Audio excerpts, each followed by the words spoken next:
Oke anak-anak, mari kita belajar latihan soal. Di sini ada soal, Dita terlihat gugup saat pertama kali menyanyi di panggung. Kata yang tercetak tebal di sini ada kata gugup. Artinya apa? Gugup ini adalah kata sifat. Kata sifat yang menunjukkan kalau Dita itu terlihat gugup. Kalimat tersebut terdapat kata sifat. Nah, ini materi baru. Kata sifatnya disebut sebagai satu morfem. Maksudnya apa? Satu morfem ini adalah kata sifat yang tidak memiliki imbuhan. Jadi dia cuma kata gugup saja, nggak ada pegugup, megugup gitu. Nah, ini disebut kata sifat satu morfem. Ini besok keluar loh ya, dihafalin. Terus, tanah di desaku sangat subur dan cocok untuk ditanami berbagai tanaman. Antonim yang tercetak tebal adalah, oke, kita lihat di sini yang tercetak tebal adalah kata subur. Kemudian di sini dicari antonim kata yang dicetak tebal adalah, berarti antonimnya subur. Ingat, antonim tadi apa? Di catatanmu ada, coba kita buka bersama-sama. Antonim. Antonim dan sinonim ada di nomor berapa? Ada di nomor 2. Antonim itu adalah kata yang berlawanan atau lawan kata. Contohnya panas, lawan katanya dingin. Nah, kalau soalmu tadi ini subur, antonimnya apa? Antonim lawan kata subur berarti adalah kering. Tandus juga bisa. Oh, ini jawabannya ada 2, nak. Kering dan tandus. Kemudian nomor 3, dia adalah petambak sukses di daerah Kediri. Kata petambak, coba Vira kasih warna kuning. Kata petambak bermakna sebagai apa? Petambak itu adalah profesi. Kemudian lanjut nomor 4. Berikut ini yang termasuk kalimat majemuk setara sejalan. Majemuk setara sejalan itu juga sama seperti kalimat majemuk setara. Kita coba buka catatan kalian. Kalimat majemuk ada di nomor 3. Majemuk setara itu dihubungkan pakai apa? Kalian sambil lihat catatan kalian ya yang Bu Vira bagikan. Kalimat majemuk setara itu punya kata dan di dalamnya. Nah, sekarang kita cari di pilihan ganda ini, adakah yang menggunakan kata dan di sini? Ada. Yang ini, dia pakai kata dan. Nah, ibu pergi berbelanja dan ayah berangkat bekerja. Inilah yang disebut sebagai majemuk setara atau majemuk setara sejalan, itu sama aja. Ini soal nomor 4. Paham ya? Yang lain bukan kalimat majemuk setara karena tidak ada dannya, nggak ada kata penghubung yang tepat. Nomor 5. Tinta menjadi juara kelas karena selalu belajar dengan tekun. Kalimat di atas termasuk jenis kalimat majemuk. Oh, ini salah ini. Kalimat majemuk setara ini salah. Bukan setara ya ini ya, seharusnya nggak ada setaranya. Tita menjadi juara kelas karena selalu belajar dengan tekun. Kita coba buka rangkuman yang Bu Vira kasih. Kalau ada kata karena, itu disebut sebagai majemuk bertingkat. Jadi, ini jawabannya juga bertingkat. Oh, nggak ada bertingkat, berarti ini. Sebab akibat ya, jawabannya. Sebab akibat. Kalimat majemuk ini seharusnya dia adalah majemuk bertingkat. Tapi karena di sini tidak ada bertingkat, maka kita isi sebab dan akibat, gitu ya. Diingat-ingat, bisa jadi besok keluar. Nomor 6. Wahyu bercita-cita ingin menjadi seorang siar radio. Kata yang tercetak tebal siar apabila diberi imbuhan pe menjadi apa anak-anak? Menjadi penyiar. Penyiar itu adalah suatu pekerjaan. Menyiarkan informasi biasanya lewat radio, TV gitu ya. Disebut sebagai penyiar. Jadi kalau ada imbuhan pe nih, imbuhan pe ditambah sama siar, nanti jawabannya jadi penyiar gitu ya. Pe ditambah dengan makan, berarti ya pemakan. Nomor 7 sekarang. Kalimat yang terdiri atas dua klausa atau lebih memiliki hubungan setara disebut sebagai kalimat majemuk setara. Karena apa? Di sini ada kata-kata kuncinya dua klausa. Klausa itu kalimat, Nak. Atau lebih yang memiliki hubungan setara. Disebut kalimat majemuk setara. Nomor 8. Ima meminjam jam penghapus milik Rudi. Makna kata penghapus adalah, tadi ingat nggak kalian di rangkuman nomor 1? Penghapus itu termasuk kata benda. Ini kata benda yang menyatakan benda. Contohnya penghapus pensil, tas. Jadi penghapus yang dimaknai di sini adalah kata benda. Ima meminjam jam penghapus milik Rudi. Makna kata penghapus adalah kata benda, gitu ya. Lanjut, nomor 9. Jelaskan yang dimaksud dengan tes deskripsi. Apa tadi tes deskripsi? Teks ini ada di rangkuman kalian. Tes deskripsi adalah teks yang menjelaskan sesuatu dengan lengkap atau rinci. Nih. Contohnya tadi Bu Fira sudah membuat contoh kucing. Nah, itu adalah tes deskripsi. Jadi, tes deskripsi adalah menjelaskan sesuatu dengan rinci. Sampai sini paham ya? Sekarang nomor 10. Bagaimana sifat antar kata dalam antonim? Sifat antar kata dalam antonim adalah berlawanan. Karena antonim sendiri itu maksudnya adalah lawan kata, gitu ya. Lanjut nomor 11. Minuman ini membuatmu kuat seperti baja. Tujuan penggunaan majas dilebih-lebihkan adalah, majas dilebih-lebihkan itu apa tadi? Majas hiperbola. Maknanya apa? Kenapa kok ada kata-kata minuman ini membuatmu kuat seperti baja? Untuk apa ada kalimat itu? Apakah A. menyampaikan fakta, atau B. menghibur pembaca, atau C. menarik perhatian pembeli, atau D. menunjukkan produk lain? Kalau ada iklan, minuman ini membuatmu kuat seperti baja. Jawabannya yang mana? Jawabannya yang ini, menarik perhatian pembeli. Wah, nek minum ini ternyata jadi kuat. Kan akhirnya kalian jadi tertarik. Fungsinya adalah untuk menarik perhatian pembeli. Nomor 12. Kalimat yang mengandung majas personifikasi adalah, apa ya personifikasi itu? Kalian bisa lihat di rangkuman kalian tentang majas. Nomor 6. Majas personifikasi dari kata person itu adalah menghidupkan benda mati.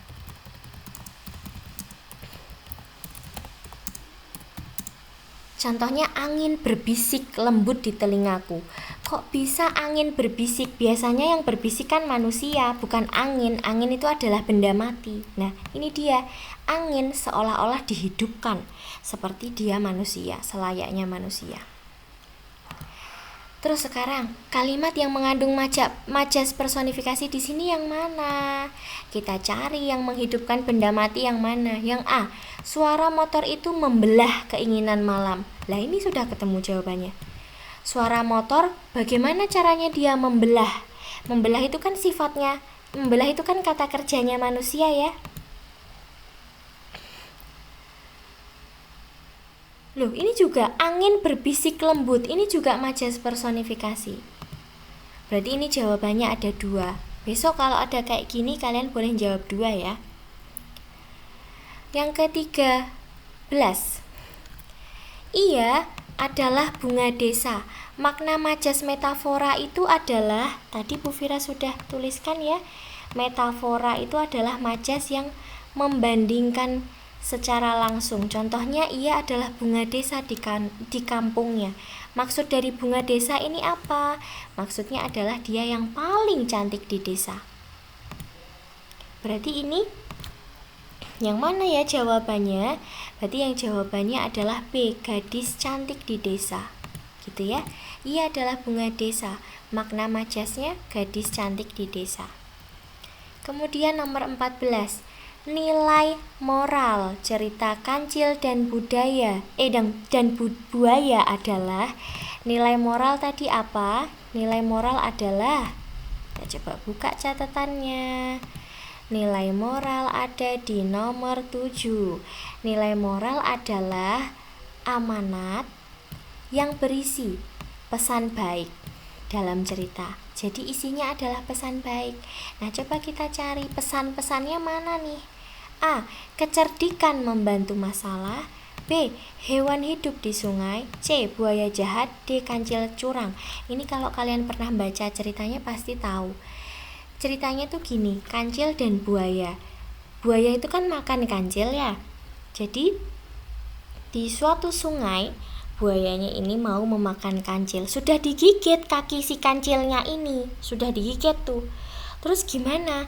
Kancil itu terkenal sebagai hewan yang cerdik kalau di dalam buku cerita. Jadi kancilnya bilang kayak gini ke buaya, "Buaya, aku punya banyak sekali makanan di seberang sungai sana. Tapi kalau kamu makan aku sekarang, aku nggak bisa membagikan makanan yang banyak itu ke kalian." Nah, terus gimana? Kancilnya akhirnya bohong lagi gini, "Kalau kamu melepaskan kakiku, akan aku antar kamu ke sampai sana ke makanan yang banyak itu." Terus kancil bilang lagi gini, "Tapi aku nggak tahu jumlah buaya yang ada di sungai ini berapa. Jadi aku nggak bisa bagi rata nanti. Kalau kamu mau, nanti kamu baris satu persatu supaya aku bisa menghitung jumlahmu berapa. Nanti akan aku bagi rata, kamu dan teman-temanmu semuanya dapat makanan." Gitu.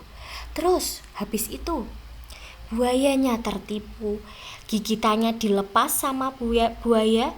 Terus akhirnya buayanya baris. Mereka mengambang di atas sungai. Semua buaya mengambang di atas sungai.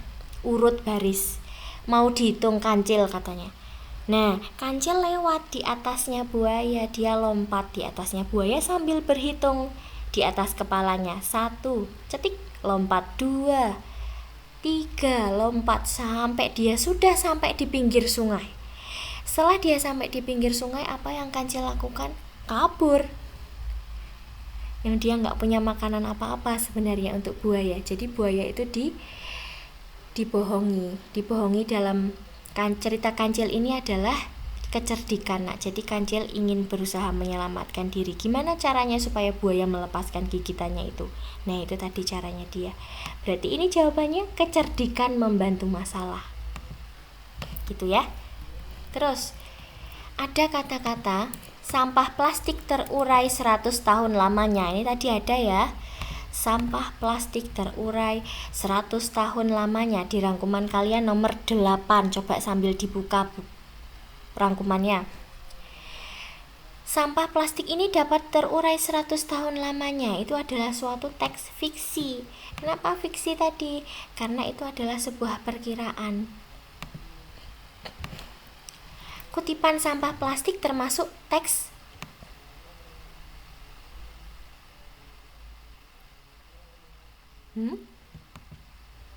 Oh, ini soalnya salah. Kutipan sampah plastik termasuk teks non-fiksi karena ini salah soal ya Mbak ya, ini bukan ini, berarti bukan di sini. Kutipan sampah plastik termasuk teks non-fiksi karena ada fakta aktual. Kalau misalkan di sini soalnya adalah teks non-fiksi, maka dia berdasarkan fakta atau sungguh-sungguh berdasarkan data. Lah, fakta aktual ini adalah fakta atau data, gitu ya. Kalau bahasa kiasan ini fiksi. Kalau ada tokoh dan pengalaman tokoh ini enggak termasuk non fiksi maupun fiksi. Terus lanjut nomor 16. Informasi judul bab, nomor halaman, isi pokok bahasan ini ditemukan pada apa? Kalau kalian baca buku, judul bab, nomor halaman, isi pokok bahasan ini ditemukan pada halaman namanya daftar isi buku.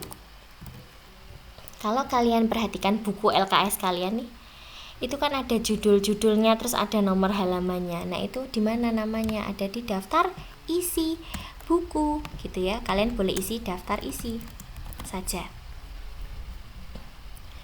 Nomor 17. Majas dengan ungkapan berlebihan adalah, namanya apa tadi? Yang berlebihan ada di nomor majas, ada di nomor 6. Yang berlebihan tadi disebut sebagai majas hiperbola. Kita tulis di sini. Hiperbola. Kemudian nomor 18. Amanat implisit artinya, lah ini tadi ada ya amanat implisit. Nomor berapakah amanat implisit? Nomor 7. Amanat implisit adalah pesannya tidak tertulis di dalam paragraf. Nah, kita tulis aja.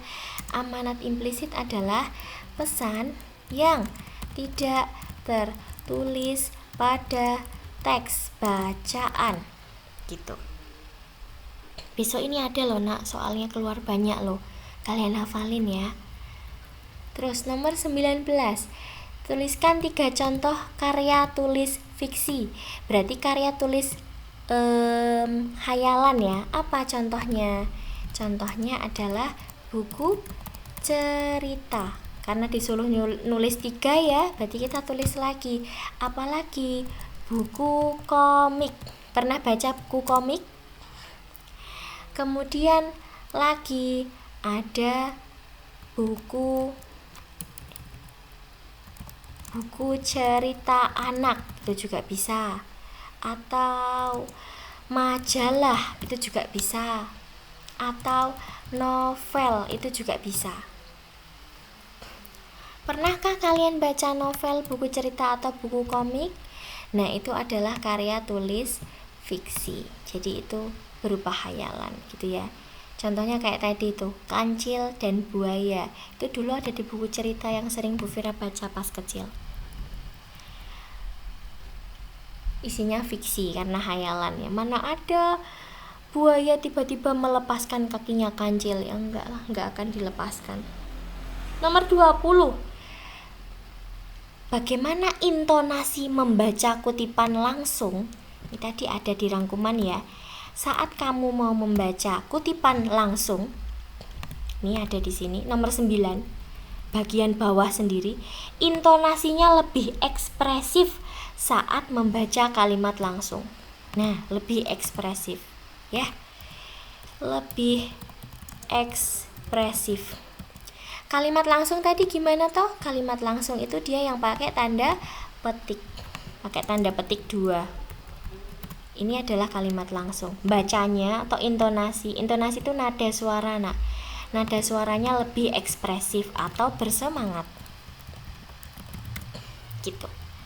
Terus, urutan langkah membuat kue yang tepat. Oh, ini urutannya nggak ada. Kalau misalkan besok ada urutan membuat kue ini ya, berarti dia adalah teks. Namanya apa? Teks prosedur atau teks eksposisi. Ada di mana ini rangkumannya? Ada di nomor 11. Teks eksposisi atau prosedur itu adalah teks yang berisi langkah-langkah melakukan sesuatu. Besok tinggal dilihat bacaannya, ada teks eksposisi atau prosedur membuat apa. Nah, nanti kalian urutkan ya. Pasti nanti nomor yang terakhir adalah makanan itu sudah jadi gitu. Nomor 22. Bagian surat berisi harapan penerima dalam keadaan baik adalah suratnya berisi harapan penerima dalam keadaan baik. Maka disebut sebagai isi surat ya. Jadi dia berisi harapan. Misalkan kamu nulis nih surat untuk kemarin untuk ayahmu, yang kamu harapkan di situ, Bapak, aku berharap Bapak sehat selalu. Itu kan ada di kalimat isi ya, ada di isi surat gitu. Kalau alamat isinya jalan, nomor rumah, dan lain sebagainya. Salam pembuka isinya gimana? Assalamualaikum.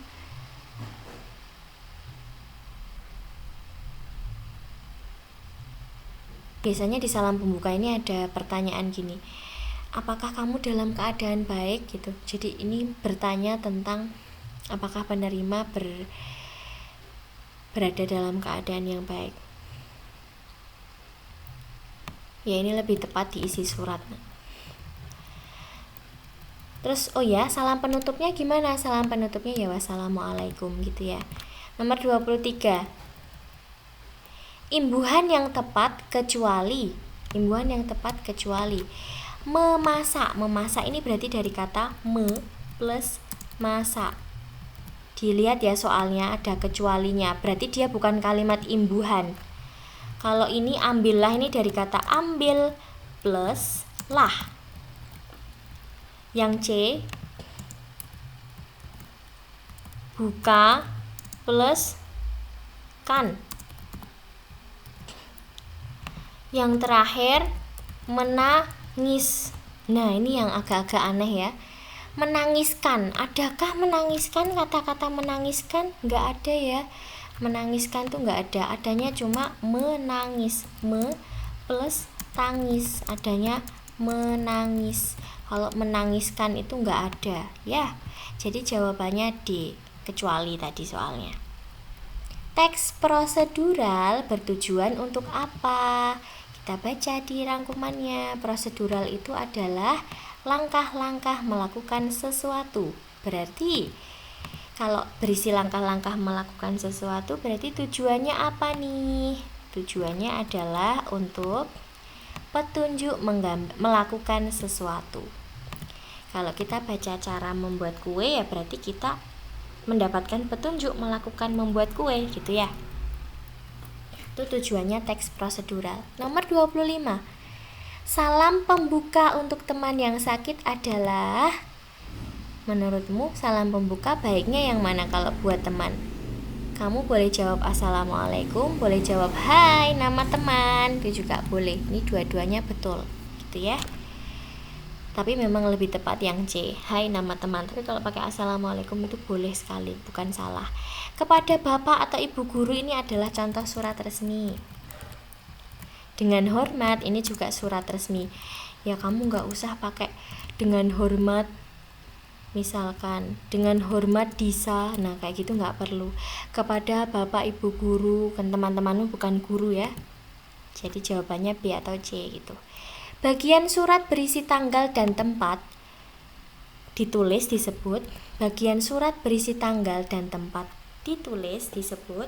Disebut apa bagian surat yang berisi tanggal dan tempat? Kita coba buka di sini. Di bagian surat nomor 10. Bagian surat itu ada kop surat, ada tanggal, ada alamat, pembuka, isi, penutup, dan tanda tangan. Soalnya tadi apa? Tanggal dan tempat. Itu disebut apa? Bagian surat apa? Bagian surat tanggal dan tempat. Sama jawabannya. Kemudian nomor 27. Kata dasar mengambilkan adalah, mengambilkan itu dari apa kata dasarnya? Dari ambil. Mengambilkan itu dari kata dasar ambil ditambahi sama ambil, terus ditambah lagi sama kan. Jadilah mengambilkan. Kata dasarnya apa? Kata dasarnya ambil. Gitu. Nomor 28. Nomor surat berfungsi sebagai penyimpanan. Titik. Penyimpanan apa? Penyimpanan surat atau penyimpanan draft. Diisi penyimpanan surat aja.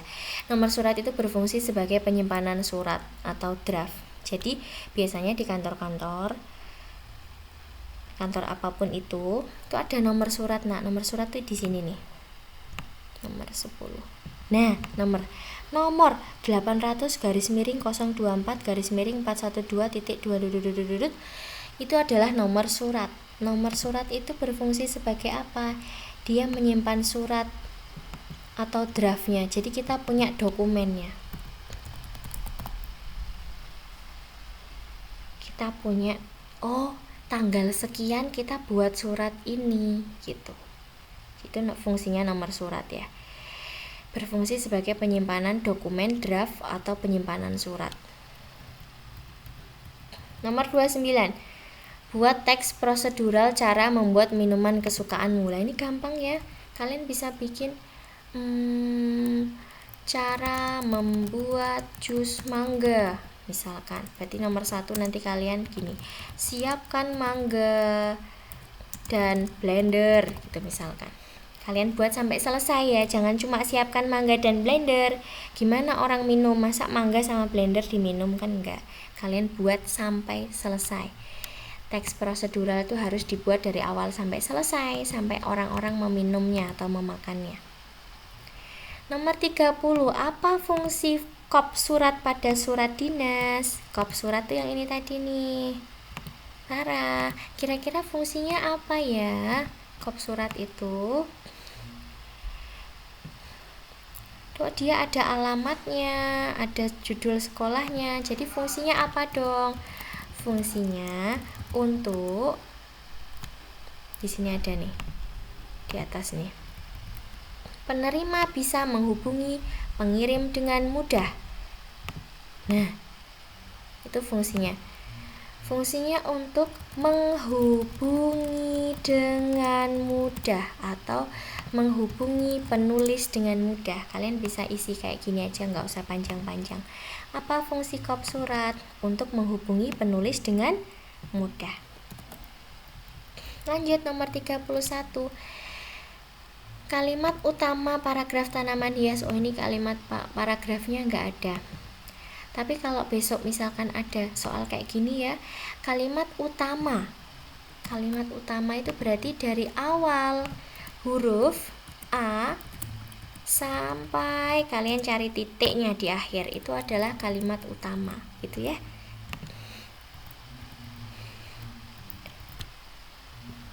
Ini juga ini nggak ada paragrafnya, ini soalnya error. Lanjut.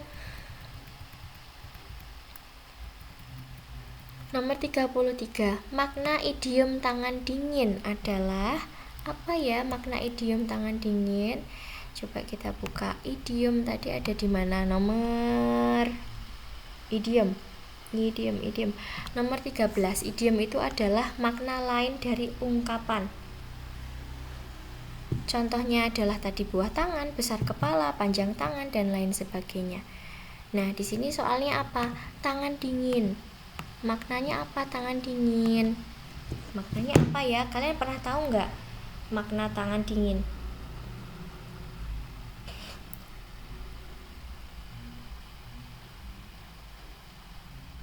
Maknanya tangan dingin itu adalah pandai membuat murid berhasil. Bukan tangannya terasa dingin, tapi pandai membuat murid berhasil. Itu adalah tangan dingin, maknanya idiomnya. Nomor 34. Hal pertama sebelum wawancara adalah apa yang kita lakukan sebelum wawancara kemarin? Apakah langsung menulis hasil? Belum melakukan upacara kok menulis hasil ya? B. Apakah menentukan narasumber dan pertanyaan? Ya, ini jawabannya. Apakah mengambil foto? Tidak, orang belum wawancara ngambil foto apa? Apakah D. membuat laporan? Belum ya, kita belum punya hasil apa-apa. Jadi jawabannya menentukan narasumber dan pertanyaan. Itu adalah hal pertama yang dilakukan sebelum wawancara. Nomor 35. Oh, ini juga nggak ada bacaannya. Ide pokok paragraf. Kalian bisa cari nanti ya. Ide pokok itu biasanya ada di awal kalimat atau deduktif. Kalian cari nanti di awal kalimat, oke? Nomor 36. Paragraf memiliki ide pokok dalam kalimat. Kalian bisa tulis awal dan akhir. Ini maksudnya gini, paragraf itu punya ide pokok pada kalimat apa? Pada kalimat yang mana? Pada kalimat yang awal dan akhir. Yang mana awal itu disebut sebagai deduktif, dewa. Yang akhir disebut sebagai induktif atau indukan gitu ya, indukan dewa. Nomor 37. Pewawancara bertugas sebagai apa? Sebagai penanya atau sebagai yang mewawancarai. Gitu ya. Nomor 38.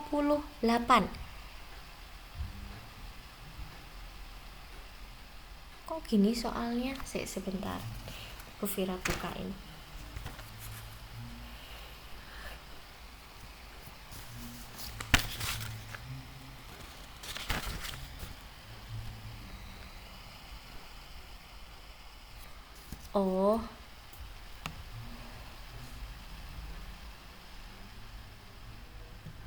Gini, maksudnya gini, kata tanya yang tepat, titik-titik, cara Edward dan James meraih sukses. Kita disuruh nyari ini loh, titik-titiknya ini diisi apa. Olah, maksudnya gitu. Kata tanya yang tepat apa? Kira-kira diisi apa ini? Apakah apa? Apakah kita isi di sini apa? Apa cara Edward dan James meraih sukses? Gak pantas ya. Berapa cara Edward dan James meraih sukses? Gak bagus juga. Kapan cara? Gak bagus juga ya. Kapan itu untuk menanyakan waktu. Gimana kalau Bu Fira tulis gini? Bagaimana cara Edward dan James meraih sukses? Pas nggak? Nah, jawabannya adalah ini. Besok ada kayak gini, jadi nanti ada titik-titik, terus ada pertanyaan, cara Edward dan James meraih sukses. Kalian disuruh nulis titik-titiknya ini harusnya diisi apa, gitu. Nomor 39, perbedaan paragraf deduktif dan induktif. Wah, ini kalian bisa ini. Intinya, jembatan keledainya adalah dewa. Deduktif itu berarti ada di mana? Wah, awal. Terus indukan itu apa? Induktif ada di akhir. Itu ya. Awal, apa ini yang ada di awal? Kalimat. Salah. Ide pokok di awal. Yang ini ide pokoknya di akhir. Ada di nomor berapa toh? Itu tadi. Ada di nomor 12. Dewa indukan ya, perbedaannya gitu. Besok kalian tulis deduktif itu ada di awal, induktif ada di akhir. Nomor 40, ini yang terakhir nak. 2 contoh kegiatan sebelum wawancara. Apa yang kalian lakukan kemarin sebelum wawancara? Yang kalian lakukan pertama adalah menulis pertanyaan, betul? Yang kedua, kalian harus menentukan siapa yang mau diwawancarai. Betul ya? Oke, kalau misalkan kalian wawancaranya tidak dengan teman, kalian juga bisa nulis gini. Menentukan kapan waktu melaksanakan wawancara. Gitu. Oke. Tadi ada soal yang agak-agak rancu ya. Ada di nomor 32, sebentar. Oh iya, ini nanti ada bacaannya. Ada bacaannya ya. Kalimat utama itu pilihannya hanya ada 2, ada awal atau akhir. Nanti kalian lihat. Kalau awal kalimatnya penting berarti jawabannya awal. Gitu ya, nak. Ini juga ada paragrafnya, besok kalian coba baca. Kalimat utamanya seringkali ada di awal atau akhir. Kalian nanti lihat, dia ada di awal atau di akhir.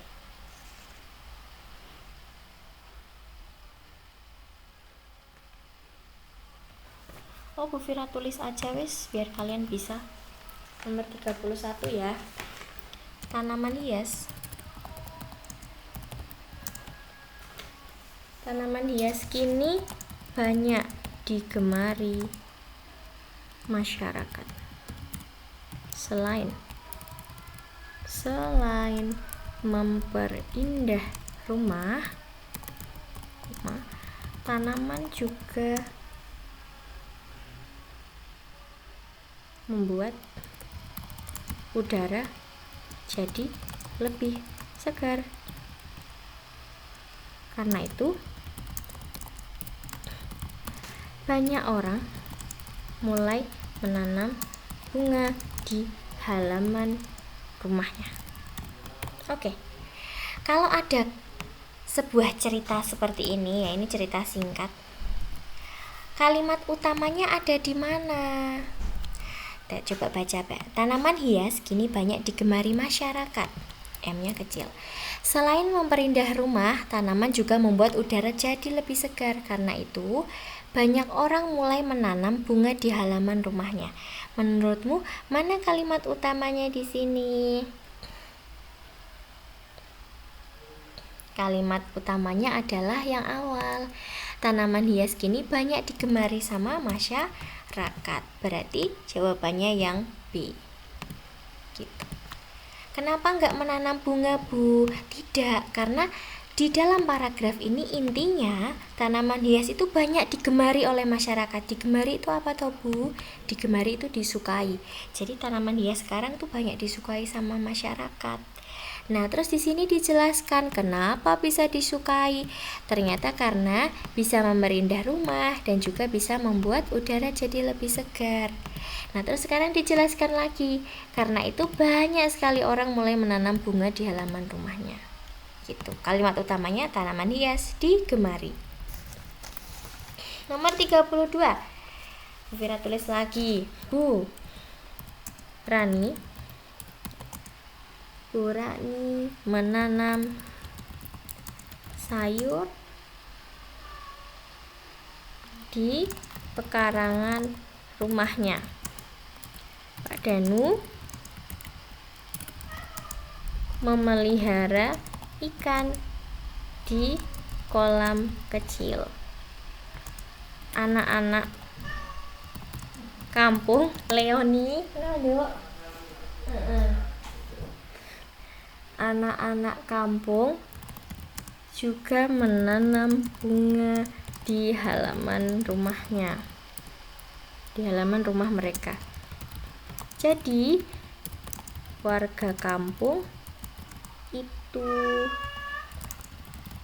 sangat peduli terhadap lingkungan. Ini juga ada paragraf yang sedikit banget. Coba kita baca soalnya. Bentar.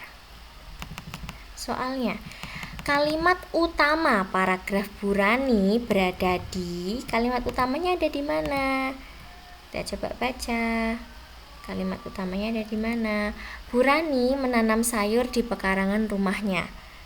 Pak Danu memelihara ikan di kolam kecil. Anak-anak kampung juga menanam bunga di halaman rumah mereka. Jadi, warga kampung itu sangat peduli terhadap lingkungan. Oke, kalimat utama paragrafnya berada di mana? Tadi soalnya salah ya. Ini harusnya gini. Kalimat utama paragraf berada di mana kira-kira? Kita coba lagi baca. Bu Rani menanam sayur di pekarangan rumahnya. Pak Danu memelihara ikan di kolam kecil. Anak-anak kampung juga menanam bunga di halaman rumah mereka. Jadi, warga kampung itu sangat peduli terhadap lingkungan. Menurut kalian kalimat utamanya ada di awal apa di akhir ini? Ada di akhir. Jadi ini jawabannya akhir. Kenapa kok akhir, Bu? Kita coba lihat ya. Dia di awal ini menceritakan tentang Bu Rani. Bu Rani menanam sayur. Menceritakan orang lain lagi, menceritakan Pak Danu. Pak Danu menanam ikan. Menceritakan lagi anak-anak di kampung menanam bunga. Intinya apa kok mereka membicarakan Bu Rani, Pak Danu, anak-anak kampung? Ternyata intinya adalah warga kampung itu sangat peduli terhadap lingkungan. Jadi kalimat utamanya di sini ada di akhir. Kalau di akhir kemarin disebut di akhir disebut sebagai kalimat induktif. Kalau yang tadi soal sebelumnya ini kalimat utamanya ada di awal, berarti disebut sebagai deduktif. Gitu ya. Paham ya? Nanti kalau ada yang bingung, kalian bilang sama Bu Fira, oke? Bu Fira tutup sampai sini. Sekian, terima kasih sudah mendengarkan sampai akhir. Wassalamualaikum warahmatullahi wabarakatuh.